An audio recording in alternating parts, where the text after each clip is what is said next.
આપ સર્વોને હેતપૂર્વક જય શ્રી સ્વામિનારાયણ। આજની સત્સંગ કથા વાર્તા નિજ મંદિર સાવરકુંડલા। પવિત્ર ધનુર્માસ વિશેષ।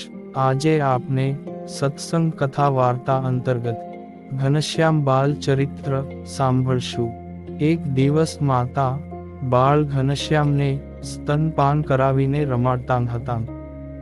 બાલ ઘનશ્યામ પણ માતા સામે બાળ સુલભ એવા હાસ્યના ઘૂઘવાટા કરીને કિલકિલાટ હસી રહ્યા હતા। હાસ્યથી ફાટફાટ થતું પ્યારા પુત્રનું મુખ માતા ચૂમી રહ્યા હતા। એવામાં બાળ ઘનશ્યામે પોતાનું નાનું મુખ વધારે પહોળું કર્યું। ત્યારે માતા એની સામે તાકીને જુએ છે ત્યાં તો અચંબો પામી ગયા। શ્રી પ્રભુના નાનકડા મોંમાં માતાને પૃથ્વી, પર્વત, નદીઓ, જંગલો, પશુઓ, સમુદ્ર ને ઉપર તારામંડળથી ઉભરાતું આકાશ વગેરે દેખાવા લાગ્યું।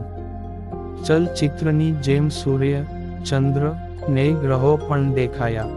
એટલું જ નહીં પણ દેવતાઓ, દૈત્યો, ઋષિ મુનિઓ તેમજ સમગ્ર માનવ સૃષ્ટિ પણ દેખાણી।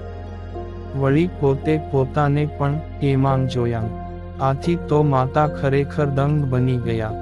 એમને કાંઈ સમજાયું નહીં કે ઘનશ્યામના નાના મુખમાં આ બધું કેમ સમાયું હશે। બાળ કનૈયા એ યશોદાજીને પોતાના મુખમાં દેખાડેલ વિશ્વરૂપનો પ્રસંગ સાંભળી આવ્યો ને પછી પોતે મનમાં ભારે ધન્યતા અનુભવી। બાળ ઘનશ્યામનું શ્યામ સુંદર રમણીય રૂપ, હસતું મનોહર મુખડું, ચમકતી અણિયાળી આંખો અને નમણી નાસિકા જોઈને સહુને ભારે વહાલ ઉપજતું। તેમાંય વશરામ મામાની દીકરી બળવંતા તો ઘનશ્યામભાઈને કાખમાં તેડીને રમાડ્યા જ કરતી રહેતી। એક દિવસ ફળિયાના કૂવા પાસે બેસીને બહેન ભાઈને રમાડતી હતી। ભાઈ પણ કિલકિલાટ હસીને બહેનને આનંદ આપતો હતો। એવા માંગ કૂવામાં કાનિક ધબ અવાજ થયો એટલે બહેન બળવંતા એકદમ ઊભી થઈને કાખમાં ઘનશ્યામને તેડીને કૂવામાં ડોકું કાઢીને જોવા ગઈ ત્યાં તો ઘનશ્યામ ઉછળીને કૂવામાં પડી ગયા। આથી બળવંતાના તો હોશકોશ ઉડી ગયા ને એની રાડ ફાટી ગઈ। ભાઈ કૂવામાં પડી ગયો, ઝટ દોડો એને બચાવો। બળવંતાની આવી ચીસો સાંભળીને કાનિક થયું એમ જાણી માતા હાંફળા ફાંફળા થઈને કૂવે દોડી આવ્યા। ઘનશ્યામ કૂવામાં પડી ગયાની વાત સાંભળીને ધર્મદેવ પહેરે લુગડે કૂવામાં પડીને ઘનશ્યામને બચાવવા જાય છે। ત્યાં તો અંદરથી પ્રકાશનો શેરડો આવતો દેખાયો ને તેમની આંખ અંજાઈ ગઈ।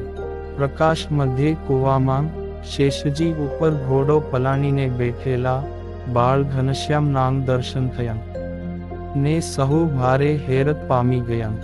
શેષનાગના મસ્તક પર બેઠાંગ બેઠાંગ ઘનશ્યામે પોતાના હાથ ઊંચા કર્યા અને શેષજીએ પણ ફેણ ઊંચી કરી એટલે માતાએ હાથ લંબાવીને તેમને તેડી લીધા। ઘનશ્યામને શરીરે કાંઈ વાગ્યું તો નથી ને એ જોવા માટે માતાએ ઘનશ્યામના શરીર પર હાથ ફેરવ્યો। પોતે રમાડતી હતી અને કાખ માંગથી ઘનશ્યામ કૂવામાં પડી ગયા।